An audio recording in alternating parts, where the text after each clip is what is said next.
Welcome to my channel. Ito tips and idea, awareness ko na din ito sa inyo. Sa mga paparating pa lang dito sa Hong Kong. Alam nyo guys na huwag kayong magtanong kung anong oras uuwi yung mga amo ninyo. Lalo na pag gabi or kung saan man sila magpunta, huwag kayong magtanong guys para hindi kayo ma-insulto.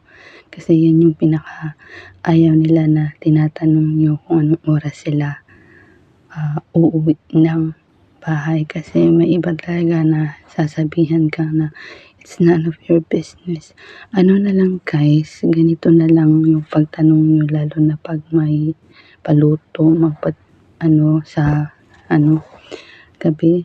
Tanungin nyo na lang sila kung anong oras yung dinner or anong oras lulutuin yung dinner.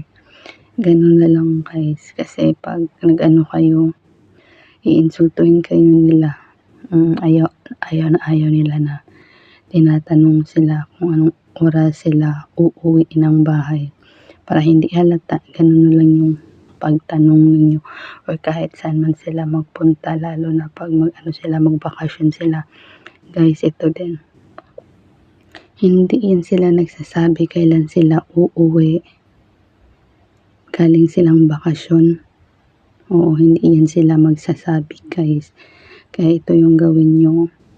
Pag alam nyo or nakita nyo na magdala sila ng mga maleta nila, guys, tanungin nyo na lang kung ilalak nyo ba yung pinto or hindi, para at least aware kayo na hindi sila uuwi ng ganyang oras or gabi. Kasi guys, ganyan sila dito, hindi din sila nagsasabi, lalo na pag magbakasyon yan sila guys, wala yan silang sasabihin, basta lalakad na lang sila.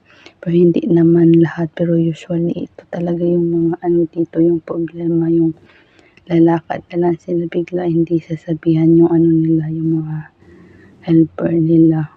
Kaya maging din, maghanap kayo ng mga paraan kung paano nyo sila tatanungin. Kasi ako dito, lalakad lang sila, hindi sila magsasabi. Ang ginagawa ko, tinatanong ko na lang kung ilalak ko ba yung pinto or hindi, para alam ko na hindi sila uuwi. At least aware ako na ilalak ko, sa safety ko na din. Alam nyo naman, hindi din natin alam yung mga araw-araw na mga pangyayari dito sa